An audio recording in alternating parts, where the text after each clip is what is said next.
하나님 말씀은 출애굽기 36장 1절입니다.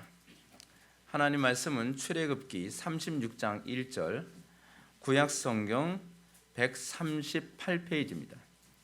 하나님 말씀은 출애굽기 36장 1절 말씀, 구약성경 138페이지입니다. 다 찾으셨으면 하나님의 말씀을 들으시기 바랍니다.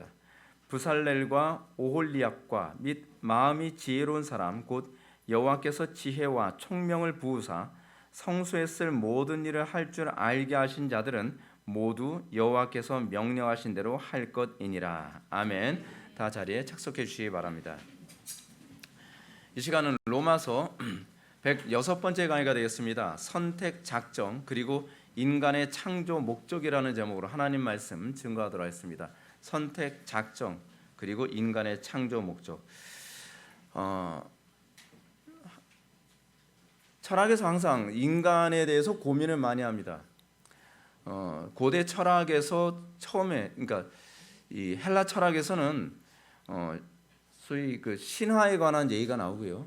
그리고 신화에 관한 얘기가 난 다음에 그 다음에는 자연 만물에 관한, 만물의 근원에 관한 문제에 대해서 고민을 합니다. 그리고 나서 고전 철학으로 들어가면서 헬라 철학에서 관심을 갖고 고민하는 것이 뭐냐면 인간이란 어떤 존재인가에 관한 부분에 대해서 고민합니다. 인간은 무엇인가? 인간은 왜 창조됐는가? 인간은 무엇 때문에 존재하는가? 그것이 이제 헬라 철학에서 사람들이 가지고 있는 관심이거든요. 근데 문제가 뭐냐면 계시가 없으니까 지 멋대로 생각을 합니다. 지 멋대로 생각을 해요. 그래서 소크라테스 당시에, 그러니까 소크라테스나 플라톤 당시에 가장 대표적으로 유명했던 사람이 프로타고라스라고 하는 사람이죠. 프로타고라스가 뭐라고 얘기했습니까? 요즘 철학에서는 얘기하는 거죠. 인간이 각자가 만물의 척도다. 각 사람이 다 만물의 척도라고 생각한 겁니다. 그게 뭐죠? 너도 옳고 나도 옳고 그렇게 생각을 하는 겁니다. 그것이 이제 이런 인간의 존재에 관한 문제들, 또 소크라테스 같은 사람은 그렇잖아요. 인간에 관해서 다양한 생각도 얘기하지 않습니까? 근데 여러분, 우리는 성경적으로 인간이 왜 창조된가, 인간은 왜 존재하는가, 우리는 무엇 때문에, 우리 옛날에 생일 파티할 때 그런 노래 불렀거든요. 왜 태어났니? 왜 태어났니? 굉장히 철학적인 질문이죠. 근데 그걸 장난 삼아서 왜 태어났니? 근데 왜 태어난지에 대해서 여러분 질문을 던져야만 합니다. 이건 굉장히 철학적이고 굉장히 신학적인 질문입니다. 여러분 이렇게 생일 축하할 때 사용하십시오. 굉장히 좋은 메시지입니다. 왜 태어났을까요? 우리는 왜 태어났을까요? 우리는 무엇을 위해서 창조됐을까요? 하나님께서 무엇 때문에 우리를 예수 믿게 하셨을까요? 우리는 무엇을 위해서 존재합니까? 그러니까 헬라 철학에서는 이렇게 생각합니다. 행복을 위해서 존재한다고 생각을 합니다. 근데 그게 잘못된 겁니다. 행복을 위해서 우리가 존재한다고 생각을 해야 되면 그것만큼 우울한 게 없습니다. 왜냐하면 행복을 위해서 살다 보면 항상 행복이라는 것 자체가 이게 비교적이잖아요. 비교적. 나 혼자 있을 때는 그나마 좀 괜찮은 것 같은데 나보다 더 잘났거나 나보다 더 풍요롭거나 나보다 가진 게 많은 사람들 보면 굉장히 좀 불편하잖아요. 그렇죠? 그러니까 예를 들어서 어떤 그 여자가 정말 내 신랑밖에 없어 막 너무 잘생기고 마음에 든다 하는데 어느 날 굉장히 잘생긴 배우를 딱 보고 나서 자기 신랑을 딱 봤더니 왜냐면 오징어가 옆에서 따라다니고 있는 거예요. 갑자기 불행해지는 거예요. 불행해지는 거예요. 그러니까 행복이 인생의 목적이라고 생각하면 항상 상대적입니다. 하나님께서 과연 우리를 행복을 위해서 우리를 창조하셨겠는가? 좀 더 고귀하고 좀 더 가치 있고 좀 더 의미 있는 것을 위해서 우리를 창조하신 것이 아닌가? 하나님께서는 우리로 하여금 하나님께서 보시기에 좋도록 경작하는 경작자, 예배자로 우리를 창조하셨습니다. 예배자가 되게 하는 것, 예배자가 된다는 것이 무엇을 의미하는가? 우리는 예배자가 된다는 것을 맨날 주일날 예배당 와서 설교 듣는 걸 예배를 한다고 생각을 하지 않습니까? 근데 이것은 예배자로 살도록 하기 위해서 하나님께서 우리에게 주신 하나의 형태고요. 궁극적으로 여러분들이 공적 예배에 참석해서 여러분들의 삶 속에서 하나님께서 기대하는 것은 예배자로서 삶을 살아가는 것입니다. 예배자로서 삶을 살아가는 거야말로 최고의 영광이고 그거야말로 특권입니다. 근데 우리가 이것을 깨닫기 전에는 내가 예배자로 살아가는 것이 진정한 행복, 절대적인 행복이라고 하는 걸 잘 모릅니다. 사람들과의 관계에서의 상대적 행복 안에서 어쩔 때는 굉장히 우쭐하면서 굉장히 행복했다가 또 다른 상대적인 부분에서 어떻게 보면 굉장히 내가 열등하다는 것에 대해서 그 우울감에 팍 주저앉았다가 행복했다가 우울했다가 요동치기 시작을 합니다. 근데 우리가 영원하신 하나님을 예배하는 예배자로서 내가 선택되었고 그 영원하신 하나님을 예배하는 존재로서 살아갈 때에 절대적인 행복이 내 마음을 사로잡게 되고 그리고 그 절대적인 행복은 세상에서 뺏을 수 없는 행복이라는 것을 비로소 알게 됩니다. 구약신학자들의 관점에서 봤을 때 우리가 예배자로 산다는 것은 무엇을 의미하냐 하면 성전을 건축하는 자로서 살아간다고 그렇게 보고 있습니다. 성전을 건축하는 것. 여러분 구약시대 때는 성전을 건물로서 성전을 건축하지 않았습니까? 근데 신약시대에 와서 성전은 사실은 건물이 아닙니다. 그리스도께서 바로 성전이십니다. 그리고 우리는 그 성전 대신 그리스도와 연합해서 날마다 성전을 건축하는 삶을 살아갑니다. 이게 좀 말이 이상합니다. 어떻게 보면 약간 이상해요. 완성된 성전 안에서 사는 것 같은데 그리고 예배자란 완전히 완성된 성전 안에서 예배하는 존재라고 우리는 생각하지 않습니까? 근데요 여러분 구약과 신약을 가만히 보게 되면 그 개념이 아니에요. 다릅니다. 하나님께서는 천지를 창조하시고 나서 오늘은 제가 예고를 먼저 드린다고 한다면 제가 연역법적으로 오늘 설교를 하려고 해요. 창세기서부터 요한계시록까지 하나의 큰 흐름 안에서 우리가 창조된 목적이 무엇인가에 관해서 제가 훑어보게 될 것입니다.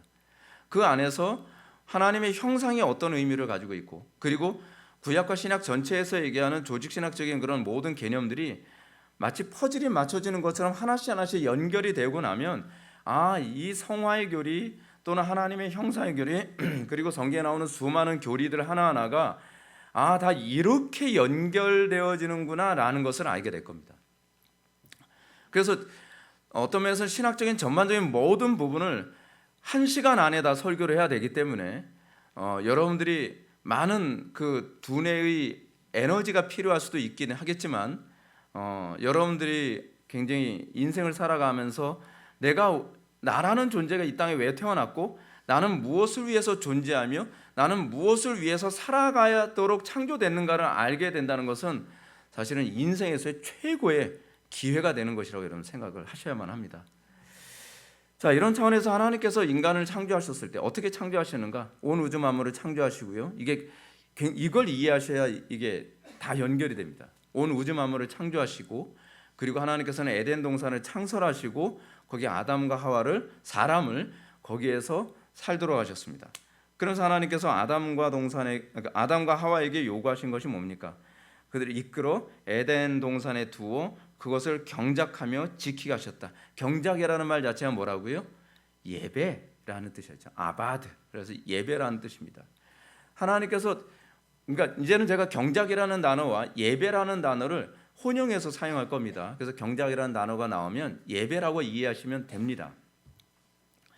하나님께서는 아담을 경작자로 예배자로 주님께서 부르시고 그렇게 살라고 명령하셨습니다. 이 구약성경에서 경작하며 지키게라고 하는 말이 대략 한 15번 정도 나옵니다. 그런데 이 말은 대부분 성전 봉사를 지칭하는 말이거든요. 그러니까 완성된 성전 안에서 성전 봉사를 하는 것 또는 그것이 예배자의 삶이거든요. 근데 에덴 동산, 다시 말해서 그러니까 에덴 동산은 온 우주가 성전이에요. 그 온 우주가 성전이라는 것은 나중에 여러분 성막론에 관해서 제가 뒤에서 또 설명할 텐데 성막 전체는요 사실은 온 우주를 사실은 요약해 놓은 겁니다. 온 우주를 요약해 냈어요. 그리고 그 온 우주를 요약한 것으로서 성전 안에 지성소라고 하는 부분이 존재하죠. 성막에는요. 그 지성소에 해당하는 부분이 어디냐 하면 그것이 바로 에덴 동산입니다. 그러니까 에덴 동산은 사실은 지성소에 해당이 되는 거예요. 그 부분은 제가 갖다가 뒤에서 또 추가 설명하면서 말씀드리겠습니다. 이게 전체적인 건 다 핵심적인 걸 요약을 해서 제가 말씀드리려고 하다 보니까 약간 어려울 수가 있어요. 그래서 다시 꼭 반복해서 들으셨으면 좋겠습니다.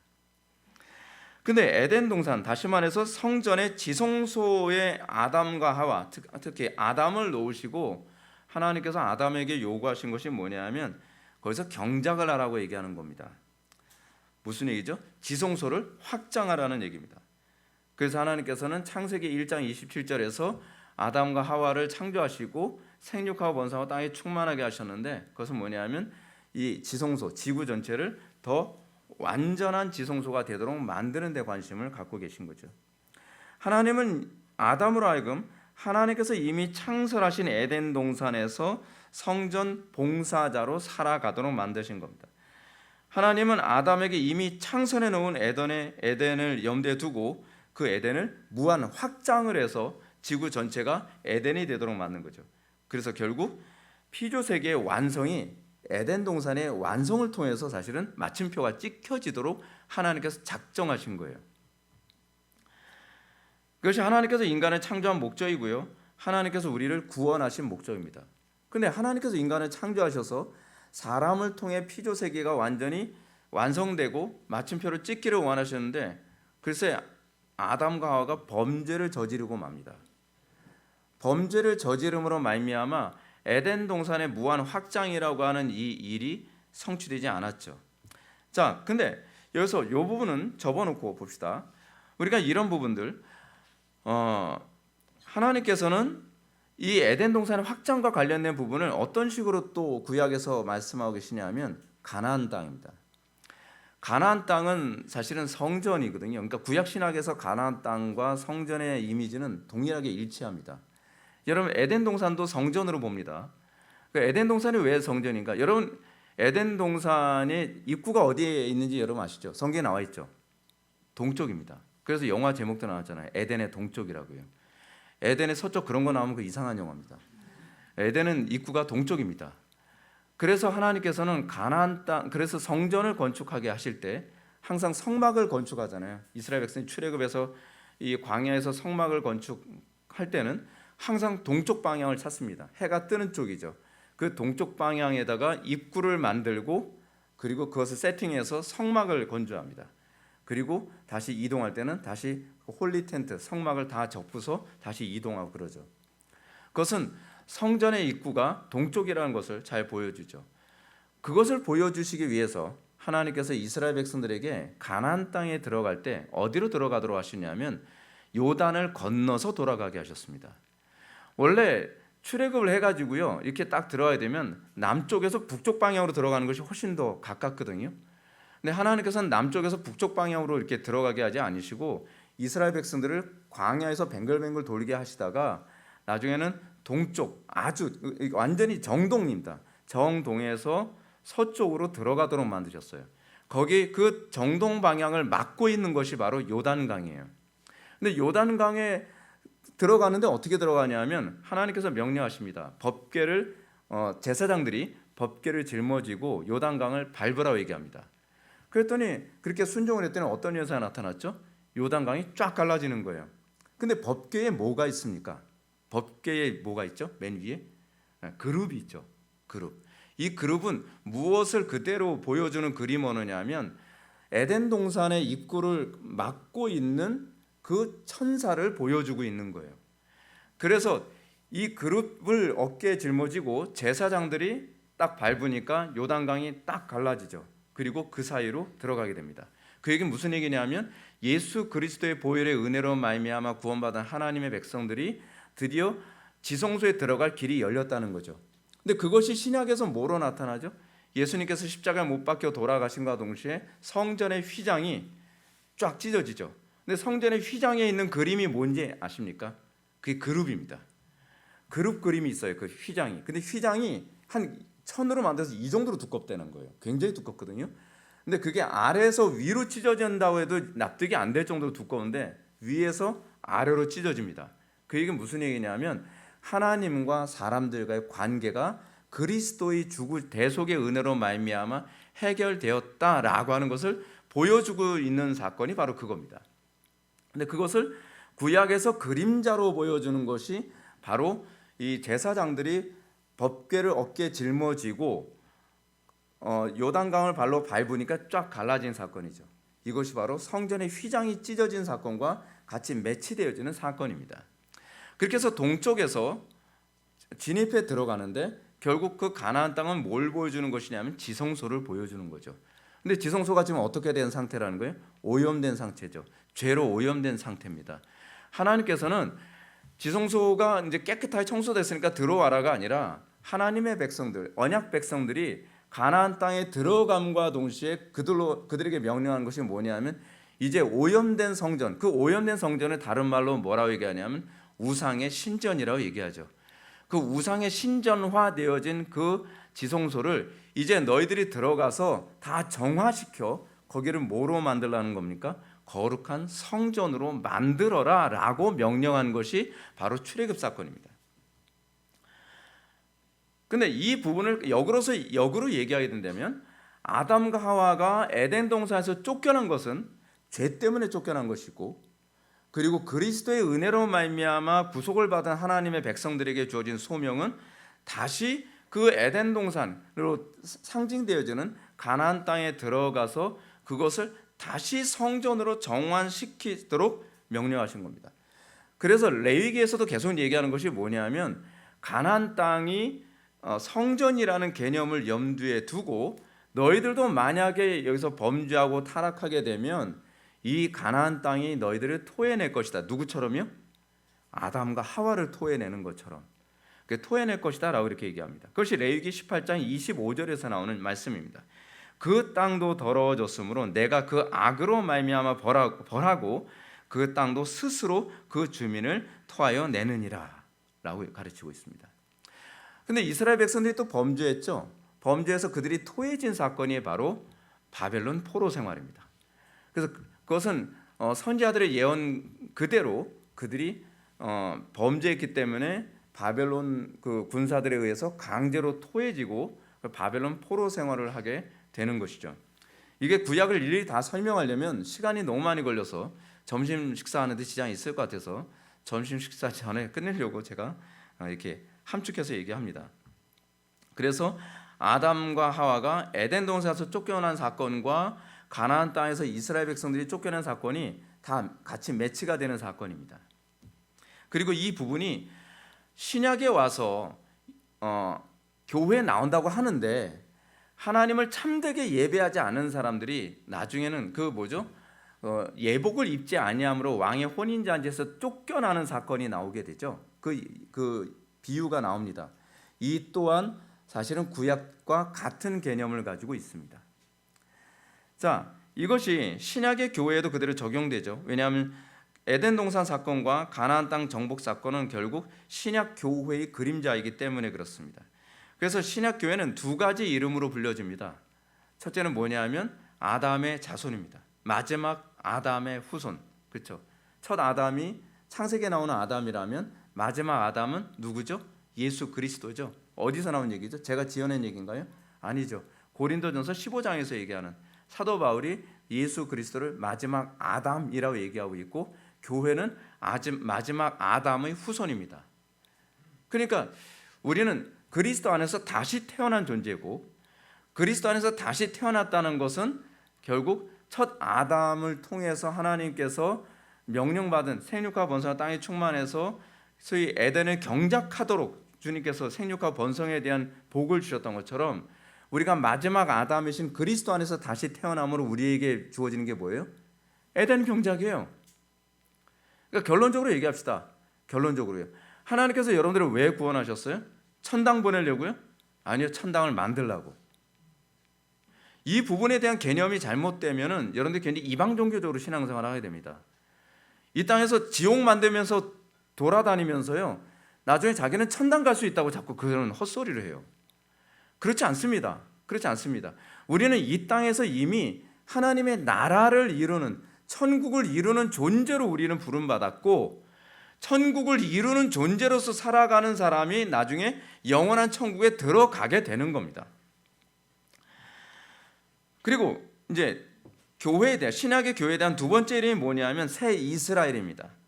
그래서 마지막 아담에 관한 얘기를 제가 다시 한번 드리면 고린도전서 15장 45절에서 얘기하고 있죠. 기록된 바 첫사람 아담은 생령이 되었다함과 같이 마지막 아담은 살려주는 영이 되었나니, 그리스도를 얘기하죠.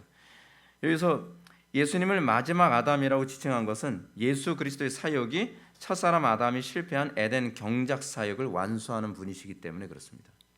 근데 아담을 통해서 하나님께서 목표하신 그 뜻이 뭐였죠? 에덴 동산 경작이잖아요. 그걸 뭐라고요? 예배라고 했죠. 그럼 여러분들이 예수 그리스도를 믿음으로 하나님께서 여러분들에게 기대하는 게 뭡니까? 예배죠. 예배하는 사람을 만들기 위해서 그리스도를 보내신 겁니다. 그것이 그리스도의 사역의 요약이에요. 뭐 그리스도께서 병을 고치시고 뭐 귀신을 쫓고 뭐 전도하시고 이런 말씀 굉장히 많은데 이걸 다 포괄해서 하나로 얘기하면 그게 바로 예배입니다. 예배예요. 그리고 우리가 그리스도와 연합해서 예수를 믿고 나면 우리는 그런 예배자로서 삶을 살아가는 거죠. 그리고 새 이스라엘이라는 호칭은 믿음의 조상 아브라함의 영적 후손이라는 의미를 가지고 있죠. 마지막 아담의 후손이자 이스라엘의 경작은 오직 믿음으로만 합니다.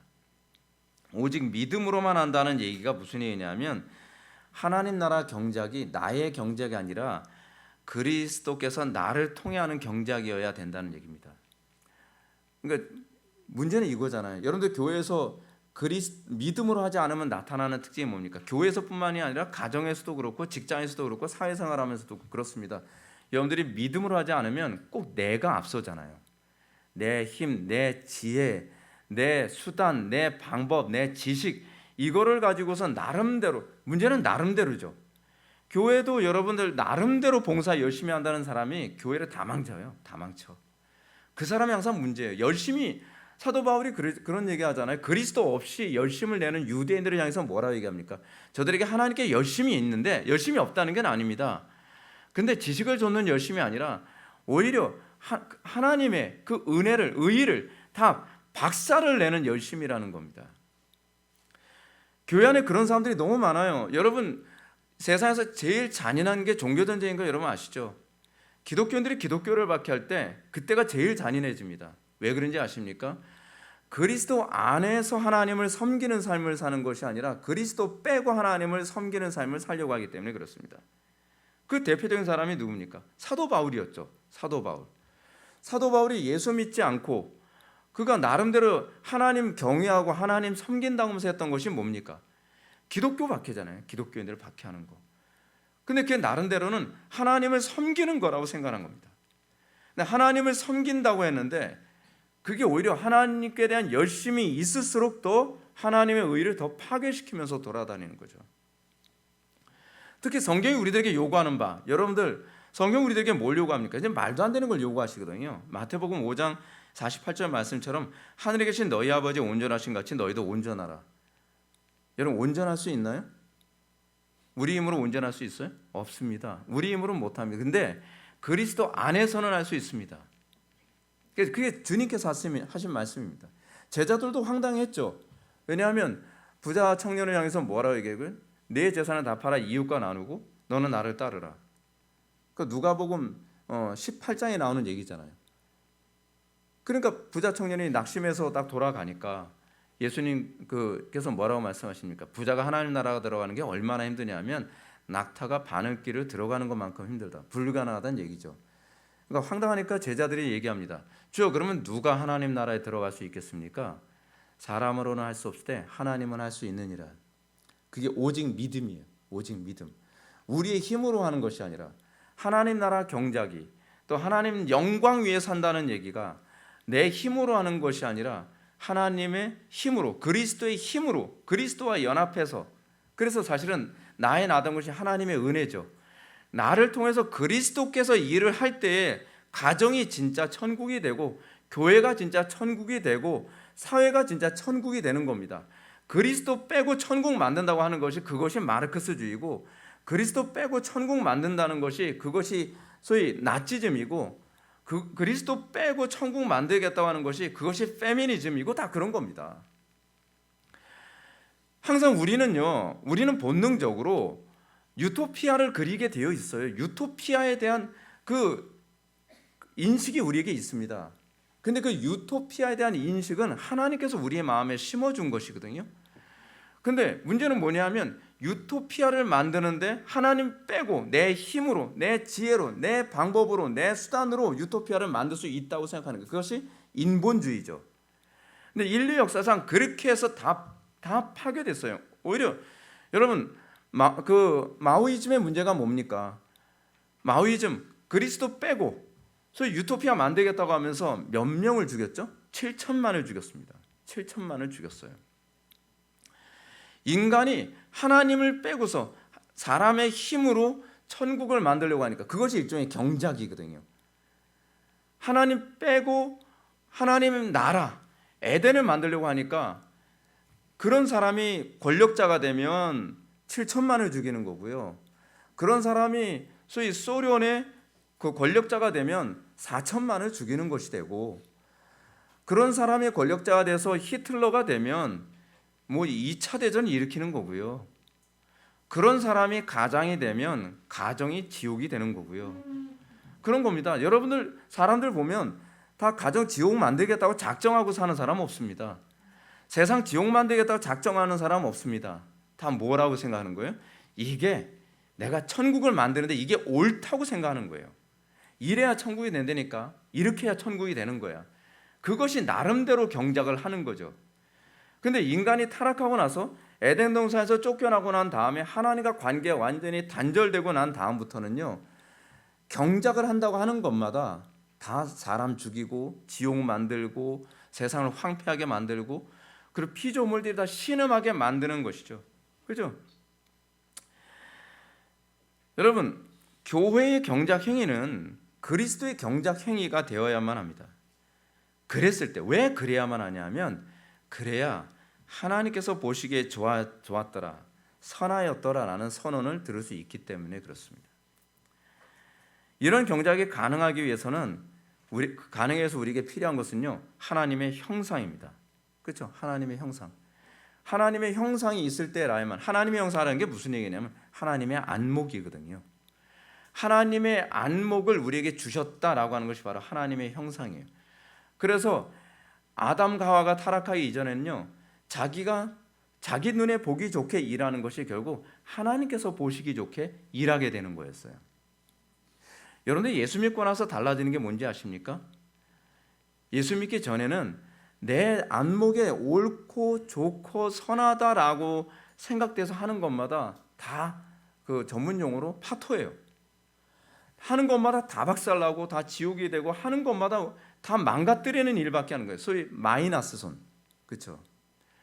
근데 성령으로 거듭나고 난 다음에 안목이 바뀝니다. 하나님의 안목으로 바뀌고 난 다음부터 그 다음에 어떤 현상이 나타나냐? 첫 번째, 이게 나타납니다. 이제껏 내가 가지고 있었던 안목이 다 틀렸네 라고 하는 걸 인정하게 되는 겁니다. 그게 회개입니다. 회개란 뭐냐면 내 안목이 다 틀렸네 라는 걸 인정하게 되는 거예요. 회개하지 않는 사람들의 특징이 뭔지 아세요? 내 안목이 왜 틀렸어? 전인격적으로 동의가 안 되는 거예요. 아무리 설득해도 나는 아무리 봐도 이게 옳은데 라고 하는 거죠. 우리 아버지가 눈이 색약이시거든요. 한 가지 색깔을 못 봅니다. 한 가지 색깔을 못 보시니까 이 색깔이라고 아무리 얘기해줘도 사실은 그 색깔에 대한 감각이 없습니다. 그냥 학습적으로 이게 이 색깔이에요 라고 얘기하면 그런가 보다 하는 거죠. 거듭나지 않은 사람이 복음의 위대함을 아무리 설명을 하고 설득을 해도요, 그런가 보다 하는 거지 실제로 그 복음의 위대함을 보고 있는 것이 아닙니다. 그런데 성령으로 거듭나고 난 다음에는 전인격적으로 내가 틀렸네, 내가 이제껏 이걸 못 봤네, 내가 이것이 이렇게 아름답고 탁월하다는 걸 못 봤네 라고 하는 것이 되는 거죠.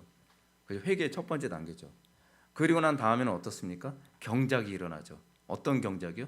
이젠 하나님의 안목으로, 하나님의 관점에서 하나님께서 보기에 좋았더라가 이제는 내가 보기에도 보기에 좋은 거예요. 그래서 나의 하는 모든 일이 결국 하나님께서 기뻐하시는 일로 가는 겁니다. 그래서 로마서 8장 27절과 13절에서 언급한 것처럼 성령께서 신자의 마음을 주의 마음과 일치하게 만듭니다. 안목을 바꿔주시는 거죠. 세계관을 바꿔주시는 겁니다. 그리고 우리의 경작이 하나님 보시기에 좋도록 선하도록 만들죠.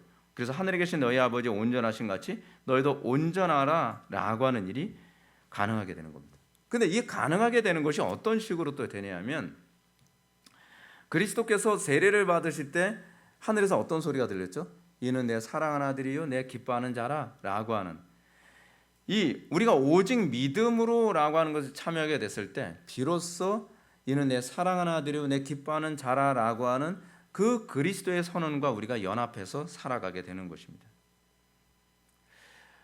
그래서 우리가 세상에서 빛의 역할을 감당하게 됩니다. 소금의 역할을 감당하게 됩니다. 우리가 빛의 역할, 소금의 역할을 감당한다 했을 때 와닿을 수 있는 표현이 이겁니다. 여러분, 하나님께서는 밤에 발광체 중에 하나를 달을 주셨습니다. 그렇죠? 근데 우리가 달을 보면서 달에서 빛이 비춰지는 것을 통해서 우리는 태양의 존재를 감지할 수 있게 됩니다. 왜요? 달은 태양의 빛을 받아서 어둠을 비추기 때문에 그렇습니다. 그래서 달의 존재는 빛의 존재, 그러니까 태양의 존재를 인식하게 만들기 위해서입니다. 우리가 마치 달과 같은 존재입니다. 우리는 이 어두운 세상에서 우리가 부름받았습니다. 그래서 우리는 그리스도로부터 빛을 받아 세상의 비춤으로 우리를 볼 때에 그리스도를 보아 알게 만드는 거죠. 우리를 통해서 그래서 제가 지난 금요기도 때도 말씀드렸잖아요. 자꾸 나를 드러내려고 하면 어떤 현상이 나타나요? 자꾸 이 일식 생긴다 그랬잖아요. 일식. 태양을 가리고 오히려 더 어두워지게 됩니다. 궁극적으로 우리가 해야 되는 것은 보름달 역할을 해야 되는 거죠. 태양의 빛을 받아서 온 세상의 비춤으로 내가 영광을 받는 것이 아니라 빛 대신 그리스도께서 영광을 받도록 우리를 창조하신 겁니다.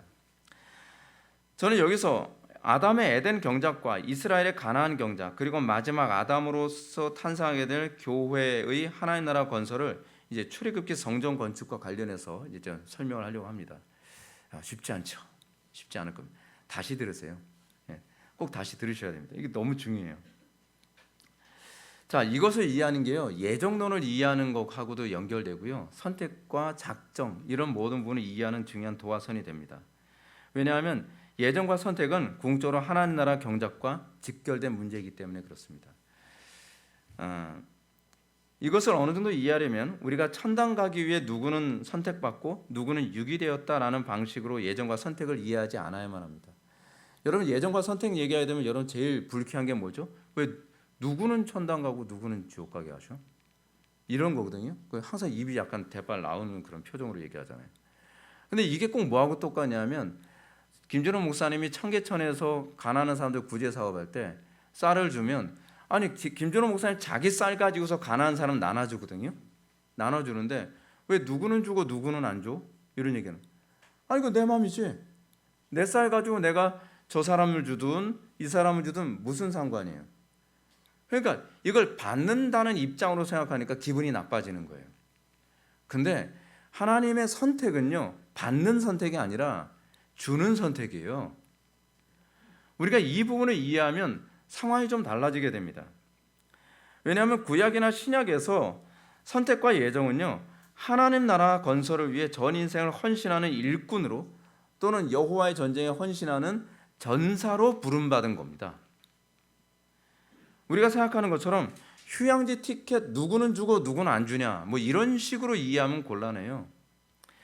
도리어 헌신과 희생을 위해 차출된 겁니다. 차출된 거예요. 디모데후서 2장 4절에서 명확하게 얘기하죠. 병사로 복무하는 자는 자기 생활에 얽매이는 자가 하나도 없나니 이는 병사로 모집한 자를 기쁘시게 하려 함이라. 우린 병사로 차출된 겁니다. 우리나라처럼 군대 제도 있는 건 이해하기 참 쉽죠. 이런 차원에서 본다면 선택과 예정 교리를 부정적으로 보며 누구는 선택하고 누구는 선택하지 않았냐라고 하는 불평하는 사람은 이 교리를 잘못 이해하고 있는 겁니다. 도리어 예정과 선택의 교리를 아는 사람들은 무거운 책임감과 부담감을 갖게 됩니다. 왜냐하면 하나님께서 선택한 사람은요, 이 세상에서 거룩한 성전을 짓는 소위 노동자로 부름받은 거거든요. 그래서 혹독하게 헌신과 희생을 하는 십자가의 삶을 살다가 영원한 천국에서 비로소 위로를 받는 겁니다. 이렇게 이해하셔야만 합니다. 그리스도께 하나님께 선택받은 존재는 이 땅에서 잘 먹고 사는 것, 잘 먹고 잘 살고 호화롭게 살고 편하게 사는 거 포기하며 살아야 됩니다. 우리는 이 땅에서 위로를 취하지 않고 영원한 천국에서 위로를 취합니다. 그러나 하나님의 자녀가 아닌 사람들은 행복을 추구할 수밖에 없는 게 뭐냐면 이 땅이 그들의 전부거든요. 이 땅에서 그들이 누릴 수 있는 행복의 전부예요.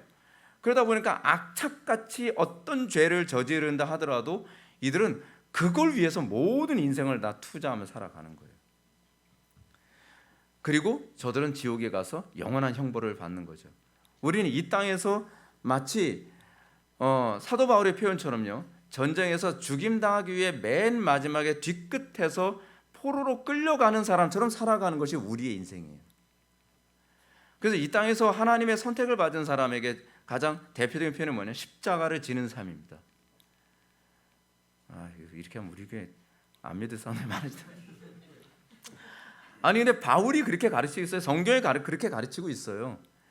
근데 이것에 여러분들이 마음이 끌린다고 한다면 그 사람이야말로 택함 받은 백성이고 그 사람이야말로 하나님의 백성이라고 얘기할 수 있는 거죠.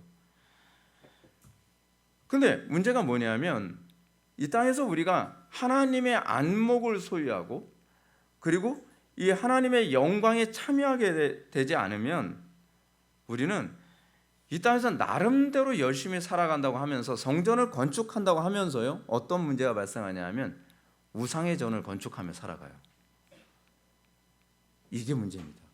이게 문제예요. 중요한 건 이겁니다. 누구는 천국 보내고 누구는 지옥 보내냐라고 하는 이 관점은요, 성경적 관점이 아니라 이방 종교적 관점입니다. 성경적 관점은 누구는 천국 보내고 누구는 지옥 보내냐가 아니라 누구는 일꾼으로 쓰시고 누구는 일꾼으로 쓰지 않느냐에 관한 문제입니다. 그래서 포도원 품꾼 비유가 나오는 것이고요, 성경에서 계속적으로 교회를 설명하는 것이 일꾼, 군사 뭐 다 그 얘기로 나오는 겁니다. 그래서 성경적 관점에서 예정과 선택은 그리스도를 위해서 고생하고 눈물 흘리고 극도의 스트레스 받고 멸시와 천대를 받고 피곤한 전쟁을 수행하는 군인으로 살도록 부름받은 불편한 사건입니다. 만약 이렇게 살더라도 나는 하나님의 선택받기 원합니다 라고 생각을 하고 그걸 원한다면 그 사람에게 하나님의 나라는 멀지 않은 겁니다.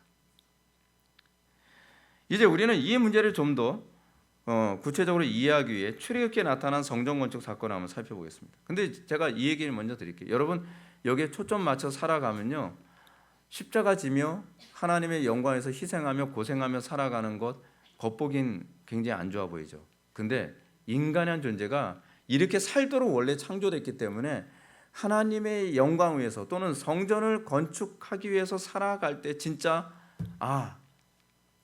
이걸 위해서 내가 존재하는구나 라고 하는 것에 대한 진정한 기쁨이 있습니다. 그 여러분한테 이해되도록 제가 말씀드린다면 이런 거예요. 이게 세속적 관점이에요. 세속적 관점. 로라 브래니건이라고 하는 여자가 있었습니다. 그 옛날 팝 가수거든요. 제가 그 중학교 때 굉장히 인기 많았던 그 가수인데, 로라 브래니건이 사실은 뭐 가수 될 생각 같은 거 전혀 안 했던 사람이에요. 이 여자가 굉장히 유명한 가수거든요. 근데 이 여자가 어떤 사람에 의해서 너 가수 한번 돼볼 생각 없냐 해가지고 가수로 부름받았습니다. 가수가 됐어요. 그러면서 뭐라고 하냐면 내가 가수로 태어났구나 라는 걸 알게 되는 거예요. 근데 거기서 기쁨을 누려요. 거기서 행복을 느끼는 거죠. 이게 일반 계시입니다. 또 어떤 사람은 군인으로 살아가는데, 여러분 남자도 좀 이상하지 않나요? 막 군인으로 막 가는데 그것도 편한 군대 가려고 하는 것이 아니라 어떤 사람은 막 특수부대 가지고 고생 직사들어 하고 맨날 갯벌에서 기어다니고 막 낙하산 타서 막 뭐 다리도 가까다 부러지고 막 그러는데도 자기는 특수부대 가는 거에서 자기는 행복을 느껴요. 왜요? 그게 소명이에요. 난 이걸 위해서 부름받았구나. 근데 그리스도에는 그걸 느끼는 사람들이에요. 나는 하나님의 영광을 위해 살도록 부름받았구나. 내가 이 땅에서 성전을 건축하도록 부름받은 존재구나. 그 성전은 그 신약에서 뭐라 그러죠? 예수 그리스도라고 얘기하죠. 내가 예수 그리스도를 드러내는 삶을 살도록 부름받은 존재군. 그걸 알고 그걸 위해서 살아갈 때에 내가 진짜 존재하는 이유를 알게 되는 거예요. 존재하는 이유를. 저는 제가 실존주의자로 태어났지만 제가 그걸 알고 나서부터 실존주의가 제 속에서 사라진 거거든요. 이걸 이제 성막에 우리들에게 잘 설명해 주겠습니다. 출애굽기에서요, 성막에 관한 예의가 26장부터 40장까지 이 예의가 나오거든요. 근데 26장부터 35장까지는 성막에 대해서 하나님께서 계시해 주신 내용을 얘기해 주고 있고요. 그 36장부터 40장까지가 실제로 하나님께서 계시해 주신 대로 성막을 막 뚝딱뚝딱 하면서 건축하는 내용이 나옵니다. 여기서 선택의 교리부터 먼저 염두에 둬야만 합니다. 왜냐하면 아무나 성막을 짓지 않기 때문에 그렇습니다. 아무나 성막을 지을 수가 없어요. 그것은 택함 받은 백성들만 성막을 지을 수가 있습니다. 이방인들이 돈이 아무리 많다고 해서 성막 건조에 자기의 돈을 줄 수가 없어요. 이 부분을 잘 보여주는 사건이 있죠. 뭐죠? 에스라서죠. 구약 성경 다 얘기하려면 시간이 너무 많이 걸려가지고 에스라서나 느헤미야서는 그 얘기를 하는 겁니다. 사마리아인이 우리도 거기 성전 건축에 참여하고 싶다. 너희들은 이방인이기 때문에 안 돼. 하나님의 백성만 성전에 건축할 자격이 있어. 이것이 구약에서 우리에게 보여주는 거예요. 여러분, 이게 놀라운 게 뭐냐면요, 여러분, 하나님의 영광을 산다, 다 말로는 그렇게 얘기하죠. 근데 하나님의 영광 위에 사는 건요, 아무나 살 수 있는 게 아닙니다. 그건 택함 받은 백성만 가능한 겁니다. 하나님의 백성만이 하나님의 영광 위에서 살 수 있습니다. 하나님의 영광에서 산다고 나름대로 애를 쓰는데 산다고 하면서 사도 바울처럼 오히려 문제를 더 많이 일으키고 하나님 영광 더 가리고 더 세상을 지옥으로 만든다고 제가 말씀드렸잖아요. 바로 그런 겁니다. 근데 놀라운 사실은 하나님은 이스라엘을 선택하시는데 성전을 건축하면 하는 존재요, 또한 그 성전에서 예배하는 존재로 부르셨다는 거죠. 예배 행위가 바로 성전 건축이거든요. 성전 건축 자체가 예배이기도 합니다. 무슨 소리냐고요? 예배는 이미 어떻게 보면 그렇잖아요. 우리가 아는 예배란 이미 완성된 건물 안에서 우리가 종교 행위 하는 것을 우린 예배라고 생각을 하잖아요. 근데 구약과 신약 전체 하나의 흐름에서 보면 그렇지가 않습니다.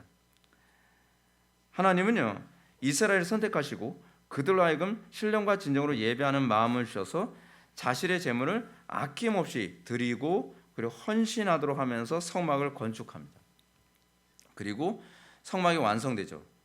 그런데 그 성막을 건축하는 것 자체가 내 희생이 없이는 안 돼요. 그런데 성막을 건축하는 내 희생이 뭐예요? 그게 예배거든요. 그것이 구약에서 가르치는 예배예요. 이것을 바울이 잘 설명하죠. 신자란 이미 완성된 성전이신, 성전이 완성됐다는 차원에서는 그리스도시죠. 그리스도께서 십자가에 못 박혀 돌아가시고 부활하셨다는 사실에서는 이미 완성된 성전이에요.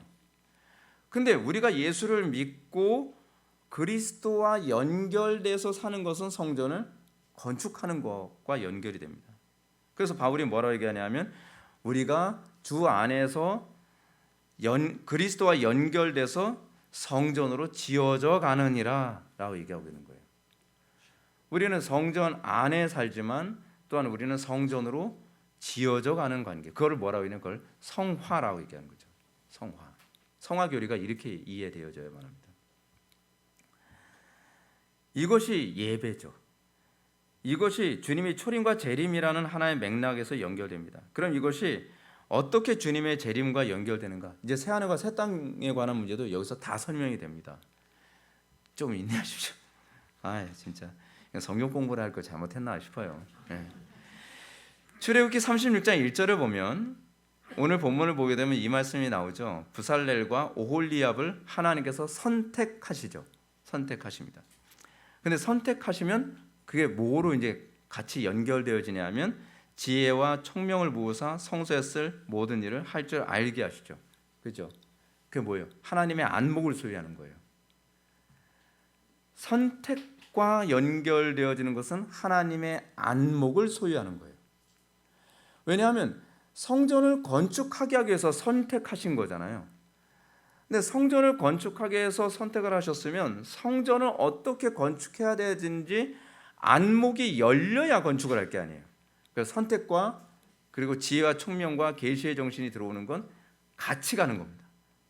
그 성화예요. 그것이 성화.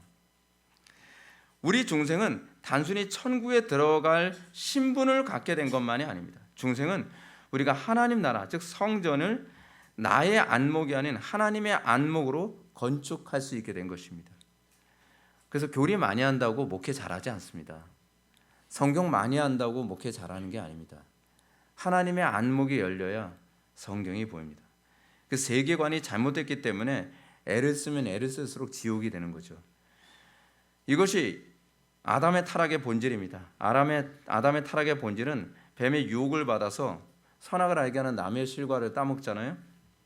선악을 알게 하는 남의 실과를 따먹으면서 나타난 게 뭐예요? 그들에게 안목이 바뀐 겁니다.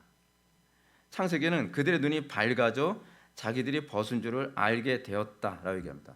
눈이 밝아져라고 하는 것은 이것을 이제 소위 계몽주의자들은 소위 이성주의자들은 아담과 하와가 선악과 따먹으면서 비로소 계몽되었다라고 얘기하는데 아닙니다. 계몽된 것이 아니라 어두워진 겁니다. 그게 역설적인 겁니다. 하나님의 안목에는 어두워지고요. 자기의 이익과 자기의 욕심에 대해서는 눈이 밝아진 겁니다. 타락한 안목이죠. 타락한 안목을 갖게 됐다는 얘기입니다. 인본주의자들의 표현에 따르면 그들은 계몽이라고 얘기하죠. 이거는 왜곡입니다. 근데 이들이 이렇게 된 안목이 바뀌었다라는 얘기를 하나님께서는 이렇게 표현하십니다. 이 사람이 선악을 아는 일에 우리 중 하나같이 되었다라고 얘기합니다. 다시 말해서 아담과 하와가 타락함으로 말미암아 나타난 것은 이제는 안목이 망가진 겁니다.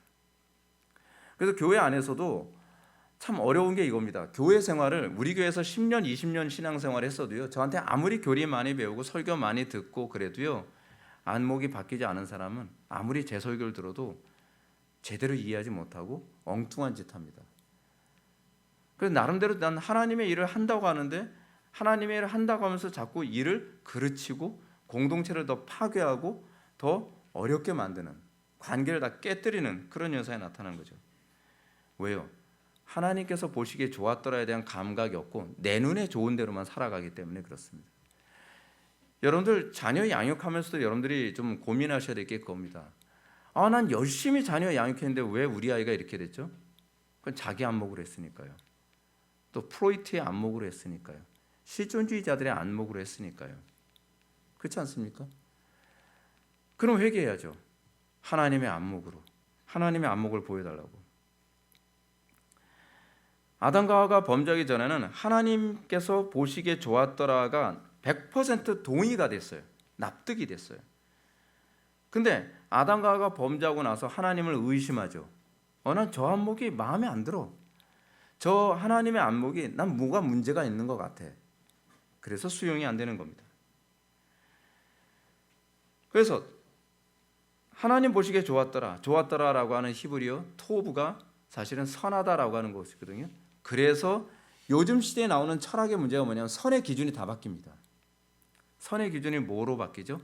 내 안목에 옳은 것이 선이 되는 거죠. 그것이 니체의 사고방식이고 칸트의 사고방식이고 그리고 그것이 미셸 푸코의 사고방식이라고 제가 말씀드렸잖아요. 여기서 선에 대한 관점의 변화는 단순히 도덕성의 문제만이 아닙니다.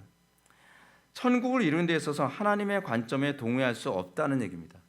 사람들이 여러분 왜 인본주의자들이 기독교를 그렇게 싫어하는지 아십니까?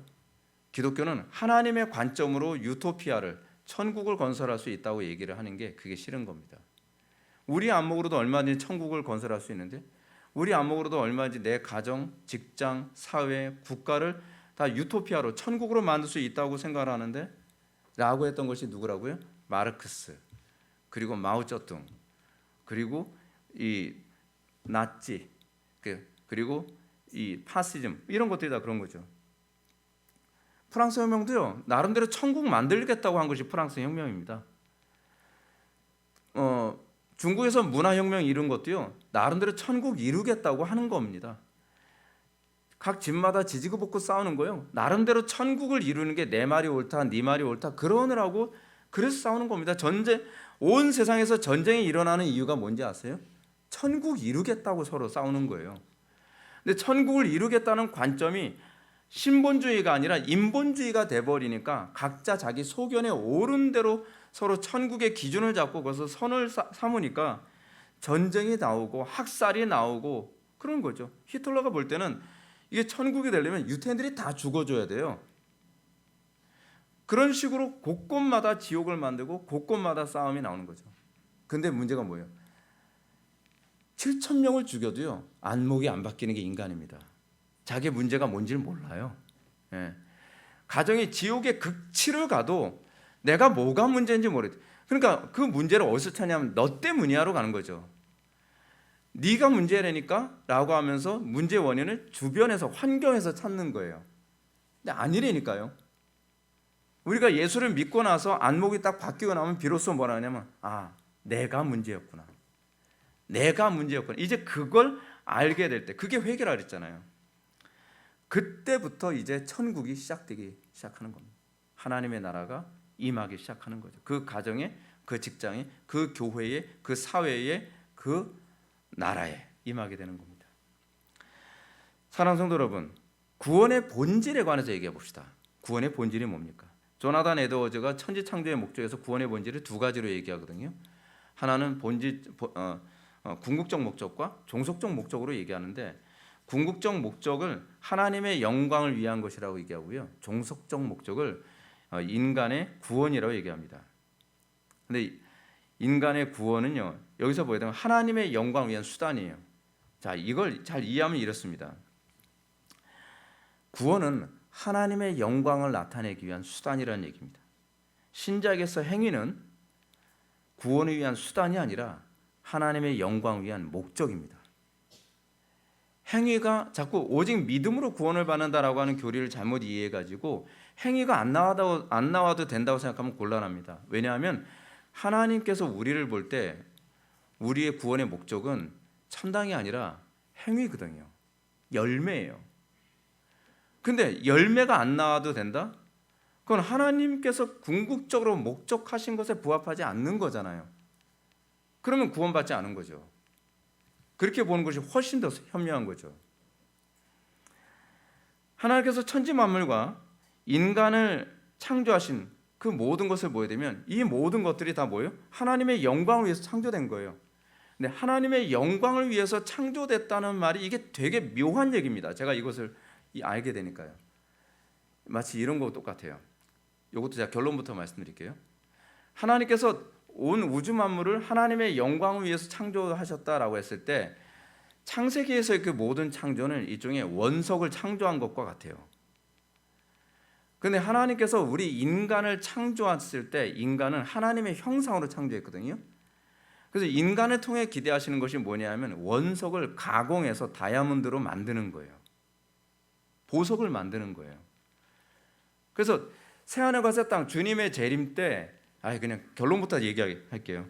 주님의 재림을 통해서 궁극적으로 바뀌게 되는 새하늘과 새 땅은요 원석이 가공돼서 다 보석으로 바뀌는 사건이 되는 겁니다. 근데 그 일에 하나님께서 누구를 사용하시기로 작정하시냐면 인간을 사용하시기로 작정한 거예요. 인간의 존재는 다른 어떤 피조물들과 다른 굉장히 위대한 존재입니다. 그것을 구약에서는 다양한 그림 언어로 사용했죠. 그걸 경작이라는 언어로 사용했고요. 성전 건축이라는 언어로 사용됐습니다. 그래서 여러분 한 사람이 구원받고 나서 그 사람이 가정을 이루면 그 가정은 보석이 됩니다. 한 사람이 구원을 받고 그 사람이 사회를 이루면 그 사회가 보석이 됩니다. 국가를 이루면 그 국가가 보석이 됩니다. 우리 교회가 보석이 됩니다. 예수를 믿고 나서 나의 삶 속에 소위 원석같이 주어진 모든 것들 마치 이런 것도 똑같잖아요. 하나님께서는 마치 우리에게 그 하나도 가꿔지지 않은 그 산을 주셨어요. 근데 우리 그리스도인은 마치 그 산에 올라와서 산을 아름답게 디자인하고 그거로 막 자르고 뭐 이렇게 다듬고 해서 그 사람이 내려오고 나면 그 산은요 에덴 동산이 돼 버려요. 굉장히 아름다운 작품이 되어진단 말이에요. 그것이 하나님께서 우리로 하여금 하나님의 형상, 하나님의 안목을 주셔서 우리를 통해 기대하고 계시는 거란 말이죠. 근데 우리는 그거에 대한 욕구가 대단해요. 우리가 거듭나고 난 다음에 우리는 그렇게 하지 않고선 견딜 수 없는 욕구를 우리가 소유하게 된 겁니다. 바울의 표현처럼 마음을 새롭게 함으로 변화를 받아야 비로소 하나님의 선하시고 기뻐하시고 온전한 뜻이 무엇인지 분별하죠. 그리고 그 분별함을 통해서 그 다음에 뭘 이루냐면 하나님께서 보시기에 좋은 세상을 이루기 위해서 나는 가정에서 경작을 하고 사회에서 경작을 하고 내 직장에서 경작을 하고 내 학문으로 경작을 하고 나의 예술 활동, 나의 문화 활동을 통해서 정치 활동을 통해서 사회 모든 영역의 활동을 통해서 그것은 뭐예요? 다 보석으로 만드는 거죠. 그래서 다른 사람들이 우리 교회가 정상적인 교회라고 한다면 우리 교회를 보고 부러워해야 돼요. 그리고 우리 교회를 보면서 다른 사람들이 보석같이 보여져야만 해요. 다메섹 도상에서 사도 바울이 그리스도를 만나기 전에는 자기 보기에 선한 안목으로 살아갔던 사람입니다. 근데 그가 지식도 많고 배운 것도 많고 철학도 많고 성경도 잘 깨고 있는 사람이었는데 안목이 안 바뀌니까 가는 곳마다 다 지옥을 만들죠.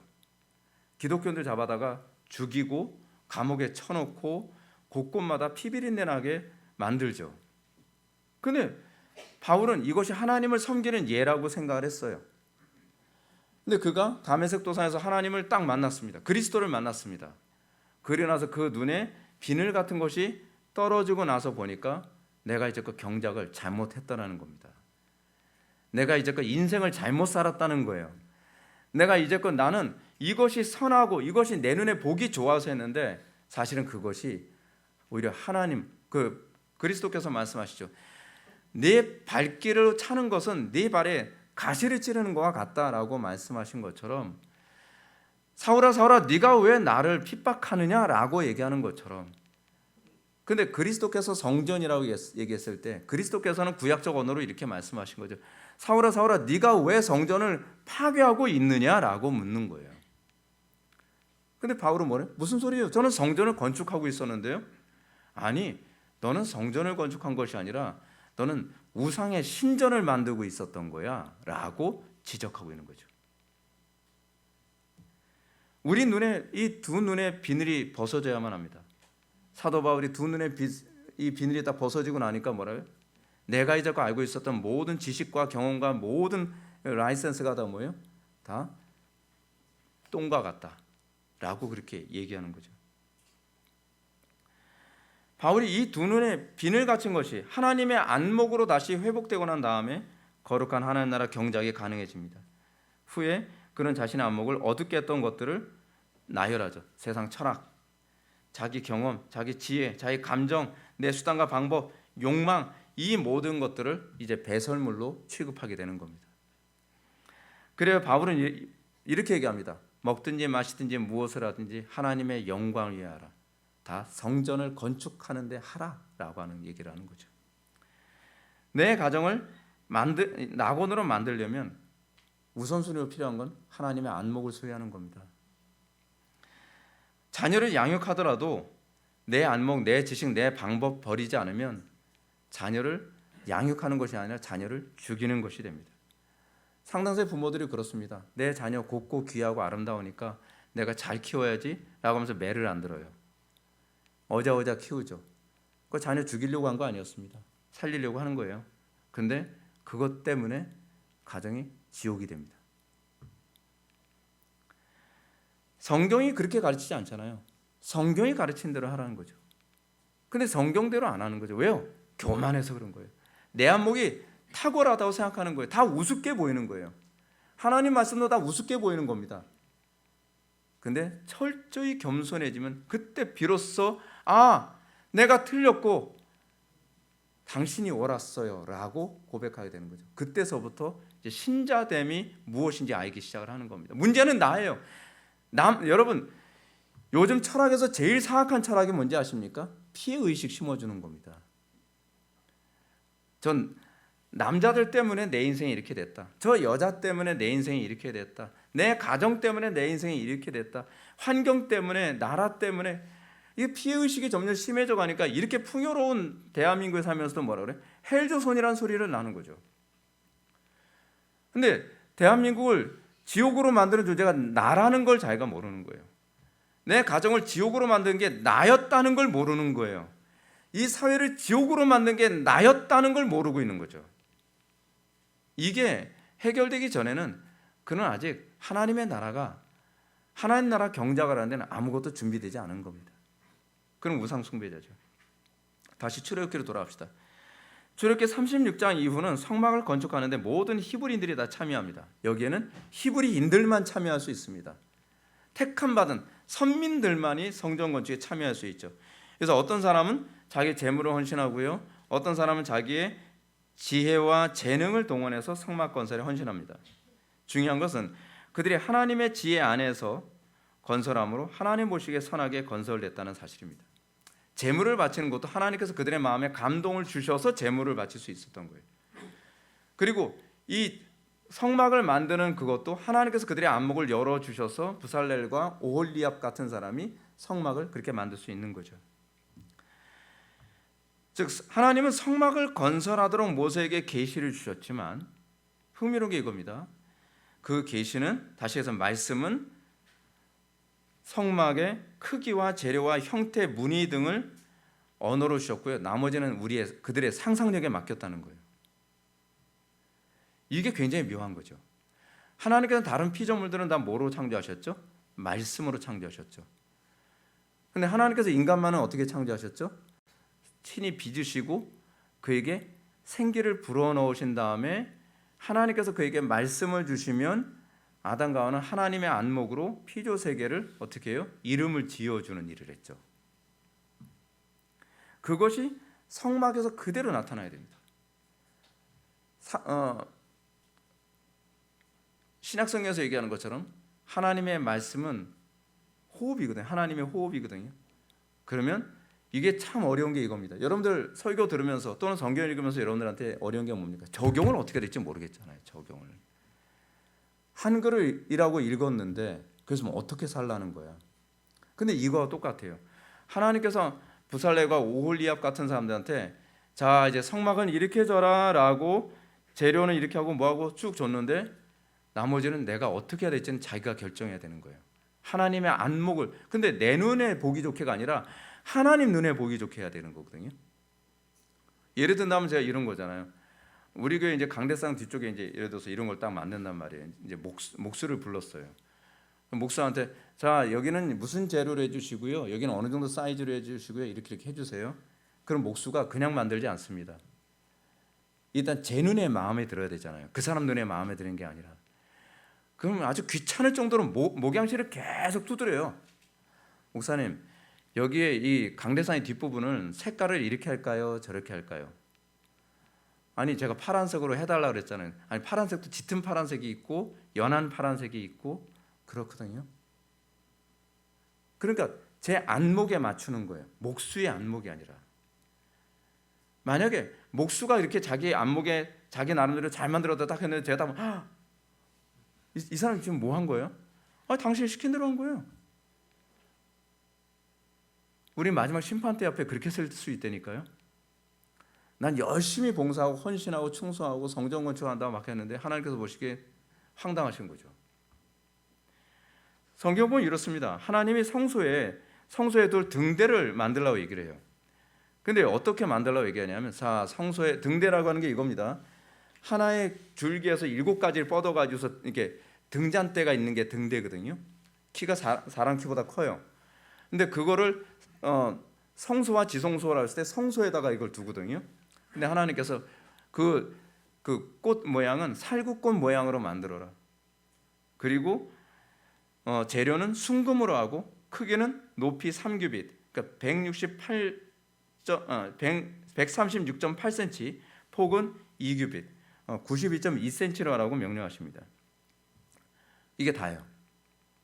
그리고 난 다음에는 자기가 어떻게 이걸 아름답게 꾸며야 되는데 내가 아름다워 보는 것이 아니라 하나님께서 보시기에 아름답게 이걸 만들어야 되는 거예요. 그러려면 뭐 해야 되죠? 기도해야죠. 성령의 조명을 받아야죠. 계속 묵상을 해야죠. 법궤를 만들라고 하나님께서 명령하세요. 법궤의 뚜껑이 있잖아요. 그 뚜껑을 시은좌라고 얘기하거든요. 시은좌에 천사 그룹이 딱 있잖아요. 천사 그룹을 만들래요. 근데 천사 그룹을 만들려는데 이게 이렇게도 해석이 가능하고 저렇게도 해석이 가능한 영역들이 너무 많아요. 천사 그룹들이 있는데 두 날개를 맞대고 있으라고 하는데 얼굴을 맞대라는 건지 날개만 맞대라고 하는 것인지 그게 분명하지가 않아요. 그리고 그냥 재료하고 사이즈만 대충 얘기해주고 있는 거예요. 그리고 천사가 웃고 있어야 되는지 무표정으로 있어야 되는지 뭐 인상 쓰고 있어야 되는지 뭐 막 놀란 표정을 해야 되는지 그런 것도 없어요. 그러면 이 부살레가 오홀리압 같은 사람은 이 시은좌를 만들 때 하나님께서 뭘 기뻐하실까? 하나님께서 어떤 형상으로 만드는 걸 기뻐하실까? 그럼 계속 율법을 묵상하는 거죠. 율법을 또 묵상하고 또 묵상하고 또 묵상하고 또 묵상하고 기도하고 또 묵상하고 기도하고 또 묵상하고. 그래서 성령께서 조명을 딱 주시면 아 그래 이거다. 마치 유레카 뭐 이런 거 있잖아요. 그러면서 천사의 모습을 이렇게 만드는 거예요. 그리고 하나님께서 보시기에 좋아야죠. 사람들이 다 박수 친다고 해서 아무 소용 없어요. 사람들이 봤을 때 야 너무 잘 만들었다, 훌륭하다, 최고다. 그건 우리 생각이죠. 하나님께서 보셨을 때 황당하다. 내가 그렇게 만들라고 내가 얘기했니? 이렇게 돼버리면 아웃이죠. 그러므로 출애굽기 40장에는 8번에 걸쳐서 이런 얘기가 나옵니다. 모세가 그같이 행하되 곧 여호와께서 자기에게 명령하신 대로 다 행하였더라 라는 선언이 8번이나 계속 반복해서 나옵니다. 하나님께서 말씀하시고 그리고 이 공사하는 사람은 그대로 성막을 만들고 말씀하신 대로 그대로 만들고 말씀하신 대로 그대로 만들고를 계속 반복해요. 이건 마치 창세기에서 하나님께서 말씀하시면 피조물들이 딱 창조됐잖아요. 그래서 하나님께서 보시기에 좋았더라, 보시기에 좋았더라 이런 선언과 같습니다.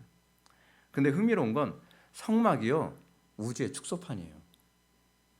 성막이 우주의 축소판이라고 하는 건요 마치 이렇습니다. 구약 신학자들이 보는 것처럼 바깥들은 사람이 거주하는 이 세상을 얘기하는 것이고 그리고 물두멍이라고 있죠. 물 담아놓는 곳 그거를 바다라고 부르거든요. 그거는 지구에 있는 바다를 상징하기 위해서 이 물두멍을 만들게 하신 겁니다. 그리고 거기에 제단이 있고요. 거기에 뭐 여러 가지 굉장히 많아요. 지성소는 눈에 보이지 않는 하나님의 거주지이고 성소는 눈에 보이는 가시적 하늘과 뭐 그런 걸 하늘과 그곳에는 별의 근원들 요걸 보여주는 거예요. 그래서 그 등대가 있다 그랬잖아요. 아까 등대 7가지로 된 등대. 왜 7이냐 하면 등대는 하늘의 해와 달과 별을 상징하는 거고요. 7가지라고 하는 것은 모든 하나님의 발광체를 설명하는 그 표현이에요. 그러면 성막은요 그냥 하나님께 창조하신 창조 세계 전체를 다 요약해 놓은 거예요. 그러면 이런 거죠. 부살레가 오홀리압 같은 사람이 성막을 막 만드는데 자기가 만들고 있는 게 뭔지를 모르죠. 사실은 우주를 재건설하고 있는 거예요. 하나님께서 우주를 성전으로 재건설하게 만든 거예요.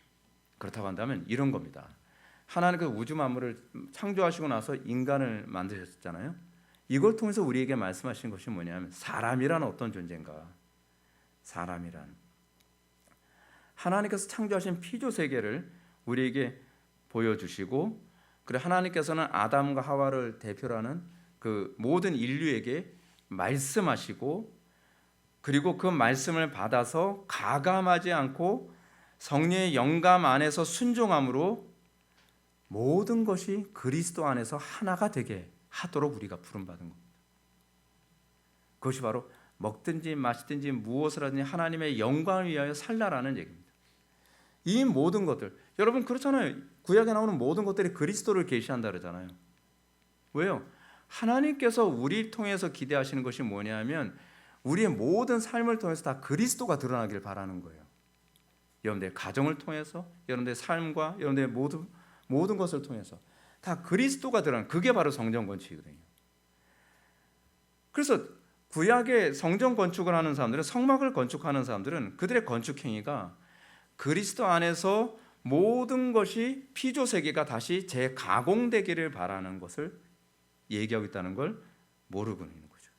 그거를 제가 이렇게 얘기하죠. 성막 건축은 사람이 하나님의 창조 세계를 예수 그리스도 안에서 리메이크하도록 부르셨다는 것을 우리들에게 보여주고 있는 겁니다.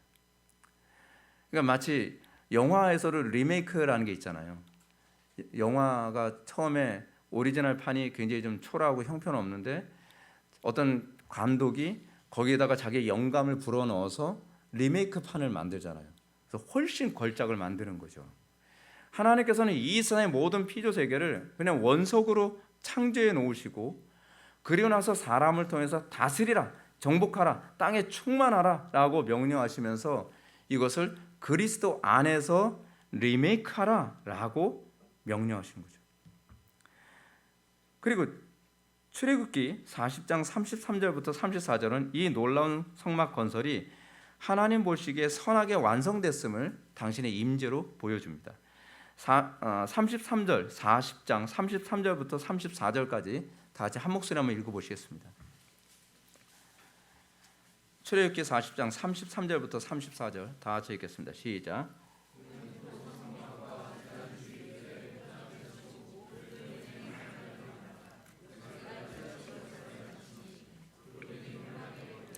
여호와의 영광이 성막에 충만하매. 아멘.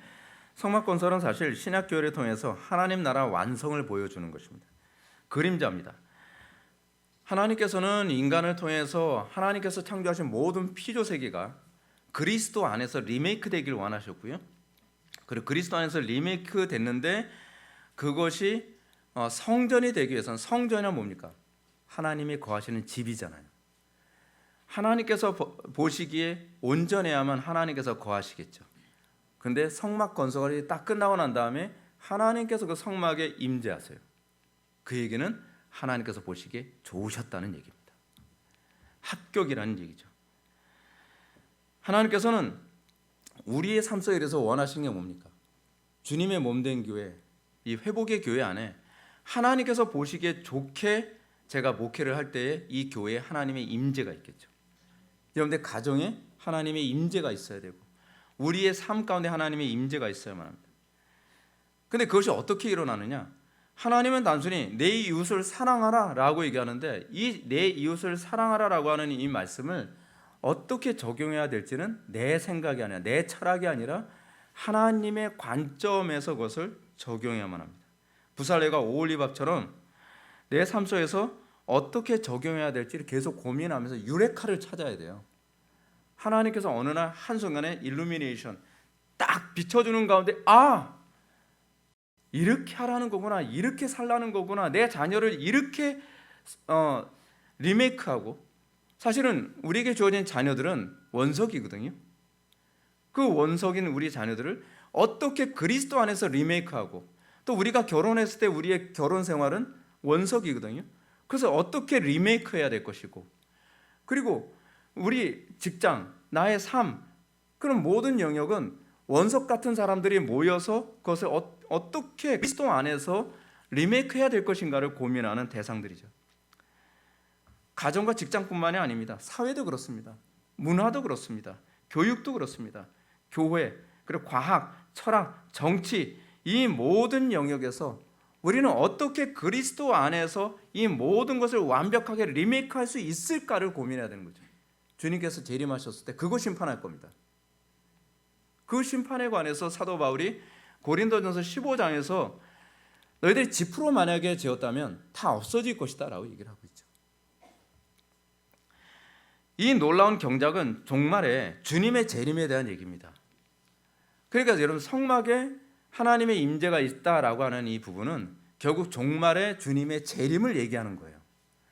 종말에 주님께서 이 땅에 재림하셨을 때 우리에게 뭘 보시겠는 거예요? 우리의 경작을 보시겠다는 거죠. 그것이 최후의 심판입니다. 마지막 심판 때 하나님께서는 우리의 경작이 그리스도 안에서 한 것인가 그리스도 밖에서 한 것인가를 경작할 것이고, 그 우리의 경작 행위가 그리스도를 드러내는 것인지 그렇다면 나를 드러내는 행위인지에 대해서 주님께서 그 행위대로 갚으시게 될 겁니다. 그래서 에베소 1장 22절 말씀처럼 만물을 그리스도의 발 아래 복종케 하려고 하나님께서는 교회를 세우셨다는 것을 우리는 기억해야만 합니다. 주님의 재림은 이 세상에 성전되도록 온전히 헌신한 사람들을 양으로, 그렇지 않은 사람들을 염소로 분리하실 것입니다. 착하고 충성된 종은 오른쪽으로, 악하고 게으른 종은 왼쪽으로 분리하실 것입니다.